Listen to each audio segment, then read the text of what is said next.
ശരവണഭവ. എല്ലാവർക്കും കാർത്തികേയം യൂട്യൂബ് ചാനലിലേക്ക് സ്വാഗതം. എല്ലാവർക്കും ധൻത്രയോദശി ആശംസകൾ. എല്ലാവരും വൈകിട്ട് പൂജയൊക്കെ ചെയ്യണം. നാളെ നരക ചതുർദശിയാണ്. അതായത് ഞാൻ പറഞ്ഞിരുന്നല്ലോ, ദീപാവലി എന്ന് പറയുമ്പോൾ അത് 5 അല്ലെങ്കിൽ 7 ദിവസത്തെ ഒരു ആഘോഷമാണ്. ഓരോ ദിവസത്തിനും അതിൻ്റേതായിട്ടുള്ള പ്രാധാന്യവുമുണ്ട്. എനിക്കറിയാവുന്ന കാര്യങ്ങൾ ഞാൻ നിങ്ങളിലോട്ട് എത്തിക്കുന്നു. ഇതെല്ലാം നിങ്ങൾ ചെയ്യണമെന്നൊന്നും ഞാൻ പറയുന്നില്ല, പക്ഷേ പറ്റുന്നവരൊക്കെ ചെയ്യുക. കാരണം ഇതൊക്കെ ചെയ്യുന്നത് നമ്മുടെ ജീവിതത്തിൻ്റെ, നമ്മുടെ കുടുംബത്തിൻ്റെ, നമുക്ക് സ്വന്തമായിട്ട് നമ്മുടെ ചുറ്റുമുള്ളവരുടെ, അതായത് നമ്മുടെ കുടുംബത്തിലെ ഓരോ അംഗങ്ങളുടെയും ഐശ്വര്യത്തിന് വേണ്ടിയിട്ടാണ്. എല്ലാ ദിവസവും ഞങ്ങളിങ്ങനെ പൂജകൾ ചെയ്തുകൊണ്ടിരുന്നാൽ മതിയോ? അങ്ങനെയൊക്കെ നിങ്ങൾക്ക് തോന്നണ്ട. പറ്റുന്നവർ മാത്രം ചെയ്താൽ മതിയാവും. പക്ഷേ നിങ്ങളിലോട്ട് എത്തിക്കേണ്ടുന്ന ഒരു കടമയുള്ളതുകൊണ്ട് ഞാനിതൊക്കെ പറയുന്നതേ ഉള്ളൂ. അതായത് ദീപാവലിക്ക് മുൻപ് വരുന്ന ഈ ദിവസം ചോട്ടി ദീപാവലി എന്നാണ് അറിയപ്പെടുന്നത്. ചോട്ടി ദീപാവലി എന്നറിയപ്പെടും ചെറിയ ദീപാവലി.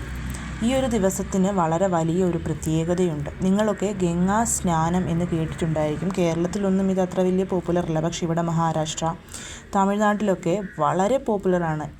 ചോട്ടി ദീപാവലിയിൽ നരക ചതുർദശി, അതായത് ചതുർദശി തിഥി ബ്രഹ്മമുഹൂർത്തത്തിൽ വരുന്ന ദിവസം, ആ ഒരു സമയത്ത് നമ്മൾ എഴുന്നേറ്റ് മേലാസകലം നല്ലെണ്ണ തേച്ച് നമ്മൾ കുളിക്കുന്ന ജലത്തിൽ ചില വസ്തുക്കൾ ചേർത്ത് കുളിക്കും.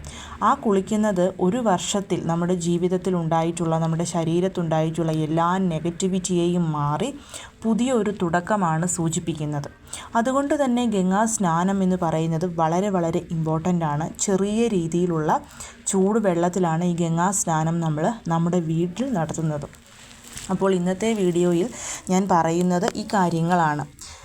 നരക ചതുർദശി ദിവസം വൈകിട്ട്, അതായത് നാളെ വൈകിട്ട്, ഞായറാഴ്ച വൈകിട്ട് നിങ്ങൾ ചെയ്യേണ്ടുന്ന ഒരു പ്രാർത്ഥനയുണ്ട്. 32 ദുർഗാദേവിയുടെ നാമങ്ങൾ ചൊല്ലുക എന്നുള്ളത്. എന്തിനാണത് ചൊല്ലുന്നത്? നരക ചതുർദശി എന്ന് പറയുന്നത് ശക്തി ഉപാസനയ്ക്ക് വളരെയധികം പേര് കേട്ട ഒരു ദിവസമാണ്. ഈ ദിവസം നമ്മുടെ വീട്ടിലെ, നമ്മളിലെ നെഗറ്റിവിറ്റി മുഴുവൻ മാറിപ്പോവാൻ വേണ്ടിയിട്ടാണ് നമ്മൾ ശക്തി ദേവി, അതായത് ദുർഗാദേവിയെ പ്രാർത്ഥിക്കുന്നത്. ശരിക്കും പറഞ്ഞു കഴിഞ്ഞാൽ കാമാഖ്യാദേവിയെ പ്രാർത്ഥിക്കുക എന്നുള്ളതാണ് ഇവിടെയുള്ളവരൊക്കെ പറയുന്നത്. അതായത് ഭഗവാൻ ശ്രീകൃഷ്ണൻ നരകാസുരനെ വധിച്ച് അതിനുശേഷം ശക്തി ഉപാസന, അതായത് കാമാഖ്യാദേവിയെ ഭഗവാൻ ഉപാസന ചെയ്തുവെന്നും അതിനുശേഷം ആ ഒരു നെഗറ്റിവിറ്റി മുഴുവൻ മാറാൻ വേണ്ടി, നരകാസുരൻ ഒരുപാട് സ്ത്രീകളെ വധം ചെയ്തവനായിരുന്നു. അപ്പോൾ ആ ഒരു ദോഷമെല്ലാം മാറാൻ വേണ്ടിയിട്ട് ഭഗവാന് കുളിച്ചു എന്നുള്ള ഒരു കഥയൊക്കെ ഉണ്ട്. പക്ഷേ ഇപ്പോൾ കഥകളൊന്നും ഞാൻ നിങ്ങളോട് പറയുന്നില്ല. ഇത്ര മാത്രം നിങ്ങൾ മനസ്സിലാക്കുക. നമ്മുടെ ലൈഫിലുണ്ടായിട്ടുള്ള എല്ലാ നെഗറ്റിവിറ്റികളും, നമുക്കാരെങ്കിലും ദൃഷ്ടിദോഷമോ കണ്ണേറോ പ്രാക്കുദോഷമോ ബ്ലാക്ക് മാജിക്കോ എന്തുമായിക്കൊള്ളട്ടെ, ഇതൊക്കെ നമ്മളിൽ വെച്ചിട്ടുണ്ടെങ്കിൽ ഇതൊക്കെ അപ്പാടെ തുടച്ച് നീക്കി ശേഷം നമ്മൾ ആ ഒരു ദീപാവലി, നരക ചതുർദശി ബ്രഹ്മമുഹൂർത്തത്തിൽ വരുന്ന സമയത്ത് എഴുന്നേറ്റ് കുളിച്ച് നമ്മളിലെ എല്ലാ രീതിയിലുമുള്ള ദോഷങ്ങളെയും നീക്കി നമ്മൾ ദീപാവലി പൂജ അന്ന് വൈകിട്ട് ചെയ്യുമ്പോൾ അതിന് ഫുള്ളായിട്ടുള്ള ഫലം നമുക്ക് ലഭിക്കും. നിങ്ങൾ നാളെ ഞായറാഴ്ച ചെയ്യേണ്ടുന്ന കാര്യമാണ് ഞാനിനി പറയാൻ പോകുന്നത്. നാളെ ഞായറാഴ്ച രാവിലെയോ വൈകിട്ടോ എപ്പോഴാണോ നിങ്ങൾക്ക് സമയം കിട്ടുന്നത് ആ ഒരു സമയത്ത് നിങ്ങളിത് ചെയ്യുക. അതായത് നോൺ വെജ് കഴിച്ചിട്ട് ഇതൊരിക്കലും ചെയ്യരുത്. ഇപ്പോൾ എല്ലാ ദിവസവും, അതായത് ഇന്ന് കഴിക്കരുതെന്ന് ഞാൻ പറഞ്ഞു, ഇനി നാളെയും കഴിക്കരുത്, തിങ്കളാഴ്ചയും കഴിക്കരുതെന്നൊക്കെ പറയുമ്പോൾ ചിലർക്കൊന്നും അത് ഇഷ്ടപ്പെട്ടു എന്ന് വരില്ല. അതുകൊണ്ട് തന്നെ നോൺ വെജ് നിങ്ങൾ കുക്ക് ചെയ്യുന്നവരാണ്, നിങ്ങൾ കഴിക്കുന്നവരാണെന്നുണ്ടെങ്കിൽ നിങ്ങൾക്ക് രാവിലെ ഈ ഒരു പൂജ ചെയ്യാം, അല്ലെങ്കിൽ നിങ്ങൾ വൈകിട്ട് ചെയ്യുക. നിങ്ങളുടെ താല്പര്യം പോലെ എപ്പോഴാണെന്ന് വെച്ചാൽ ചെയ്യുക. വളരെ വലിയ കാര്യങ്ങളൊന്നുമില്ല. നിങ്ങളുടെ വീട്ടിലുള്ള ദുർഗാദേവിയുടെയോ പാർവതീദേവിയുടെയോ, അങ്ങനെ അല്ലെങ്കിൽ മഹാലക്ഷ്മി, വാരാഹിയമ്മ, ചോറ്റാനിക്കരയമ്മ, ആറ്റുകാലമ്മ, മൂകാംബികാദേവി, അതായത് നമുക്ക് ഉള്ളിൽ ഒരു ദേവിയോടൊരു അറ്റാച്ച്മെൻറ്റ് ഉണ്ടായിരിക്കും. ചിലപ്പോൾ എല്ലാവരും എൻ്റെ ആറ്റുകാലമ്മേ, എൻ്റെ ചോറ്റാനിക്കരയമ്മേ എന്നൊക്കെ വിളിക്കുന്നത് പോലെ നിങ്ങളുടെ ഉള്ളിൻ്റെ ഉള്ളിലൊരു ശക്തിയുണ്ട്. ആ ശക്തി നിങ്ങൾക്കിപ്പോൾ തിരിച്ചറിയാമെങ്കിലും തിരിച്ചറിയില്ല എന്നുണ്ടെങ്കിലും ഉള്ളിൻ്റെ ഉള്ളിൽ അടുപ്പമുള്ള ആ ഒരു ദേവി ഫോട്ടോ വൃത്തിയാക്കി തുടച്ച് എന്തെങ്കിലും ഒരു ചുമന്ന പുഷ്പം സമർപ്പിക്കുക. ഇനി ഫോട്ടോസ് ഒന്നും ഇല്ലെങ്കിൽ ഒരു നെയ് ദീപം കിഴക്ക് ഫേസിംഗ് ആയിട്ട് കൊളുത്തി വെച്ച് ചുമന്ന കളറിലെ ഒരു പൂവും അതിന് സമർപ്പിച്ച് മധുരമായിട്ടുള്ള എന്തെങ്കിലും ഒരു പലഹാരം, ജിലേബി, ലഡു, പേട, പായസം, അങ്ങനെ നല്ല സ്വീറ്റ് ആയിരിക്കണം, അങ്ങനെയുള്ള ഒരു പലഹാരം ദേവിക്ക് സമർപ്പിച്ചിട്ട് അതിനോടൊപ്പം 7 ഗ്രാമ്പുവും കൂടി നമ്മൾ അമ്മയ്ക്ക് സമർപ്പിക്കണം. അതിനുശേഷം നമ്മൾ അമ്മയുടെ ഈ 32 നാമങ്ങൾ ചൊല്ലുക. ചൊല്ലി അർച്ചന ചെയ്യുന്നവർക്ക് അർച്ചന ചെയ്യാം, നിർബന്ധമൊന്നുമില്ല, വെറുതെ ചൊല്ലിയാലും മതിയാവും. അമ്മയുടെ 32 നാമങ്ങൾ എന്ന് പറയുന്നത് വളരെ വളരെ പവറുള്ള നാമങ്ങളാണ്. ഇത് സത്യത്തിൽ നമ്മൾക്ക് എന്തെങ്കിലും ഒരു മനപ്രയാസം, ഒരു വിഷമഘട്ടം വരുമ്പോൾ 9 ദിവസത്തെ ഒരു സങ്കല്പം എടുക്കണം. അതായത്, അമ്മേ, ഞാൻ 9 ദിവസം ദേവിക്ക് ഈ ഒരു മന്ത്രം ചൊല്ലിയേക്കാം.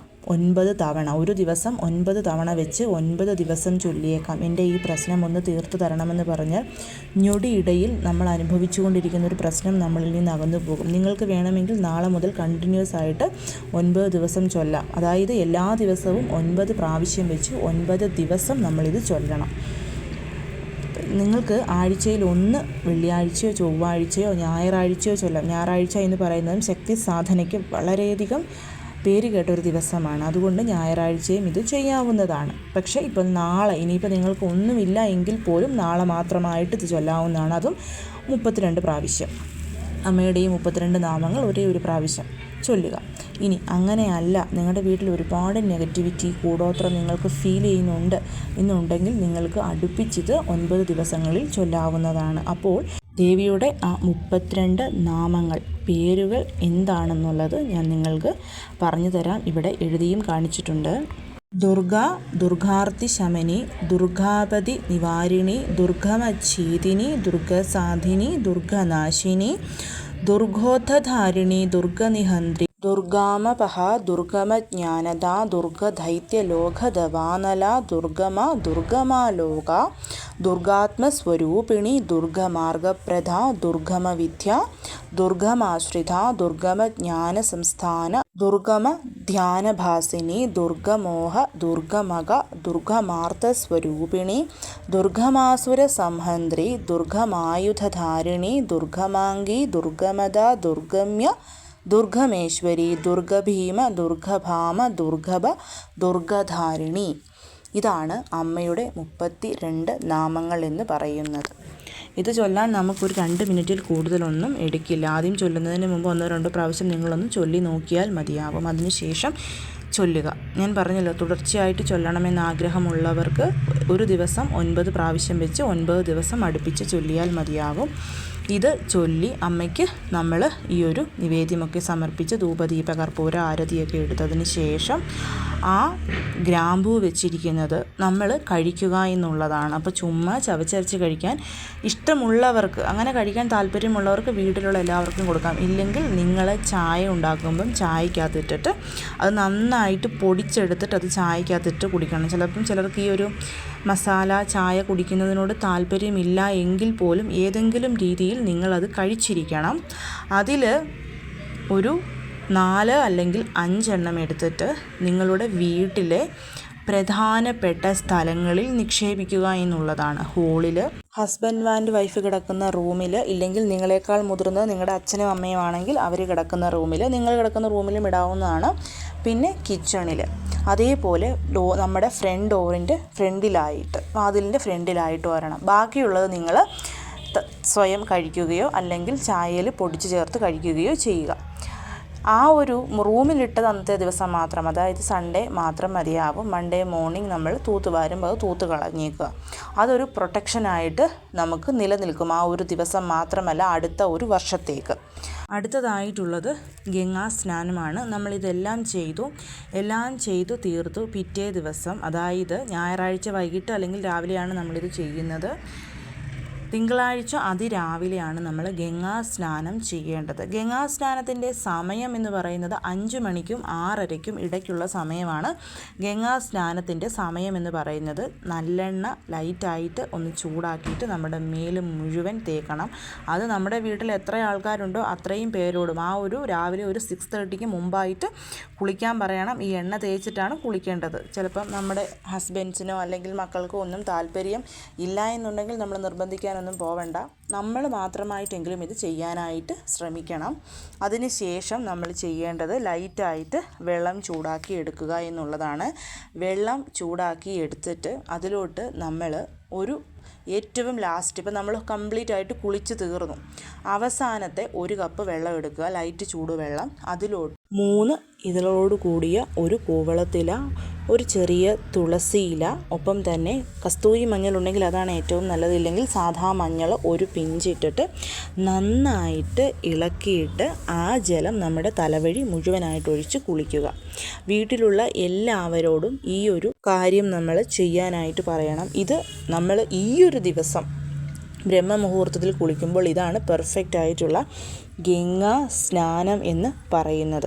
നമ്മുടെ മനസ്സുകൊണ്ടും ശരീരം കൊണ്ടും അറിഞ്ഞും അറിയാതെയും നമ്മൾ ചെയ്തിട്ടുള്ള എല്ലാ തെറ്റുകളും മാറ്റാനാണ് നമ്മൾ ഈ രീതിയിൽ ഗംഗാ സ്നാനം ചെയ്യുന്നത്. അതുമാത്രവുമല്ല, അതുവഴി നമുക്ക് നമ്മുടെ ലക്ഷ്മി ദേവിയെ നമ്മളിലോട്ട് ആക്ടിവേറ്റ് ചെയ്യാനും നമ്മുടെ ഓറ ക്ലെൻസ് ആവാനും ഒക്കെ ഇത് സഹായിക്കുന്നതാണ്. ഇനി നല്ലെണ്ണയൊന്നും തേച്ച് കുളിക്കാൻ പറ്റിയില്ല എങ്കിൽ പോലും ലാസ്റ്റ് പറഞ്ഞ ഈ ഒരു മെത്തേഡ് നിങ്ങൾ തീർച്ചയായിട്ടും ചെയ്തിരിക്കണം. കുളിച്ചതിന് ശേഷം ആ ഒരു കൂവളത്തിലെയും തുളസിയിലെയും ബാത്റൂമിൽ തന്നെ ഇടരുത്. അതെടുത്ത് വെളിയിൽ ചെടിയുടെ ചുവട്ടിൽ കൊണ്ട് കളയണം. എല്ലാവർക്കും സെപ്പറേറ്റ് ആയിട്ട് തന്നെ കൂവളത്തിലെയും തുളസിയിലെയും എടുക്കണം. ഇനി ഇത് കിട്ടാൻ ഒരു വഴിയും ഇല്ലാത്തടത്താണ് നിങ്ങൾ താമസിക്കുന്നത്, ഒരെണ്ണമേ കിട്ടിയിട്ടുള്ളെങ്കിൽ അത് കഴുകി എല്ലാവരും ഉപയോഗിക്കുക.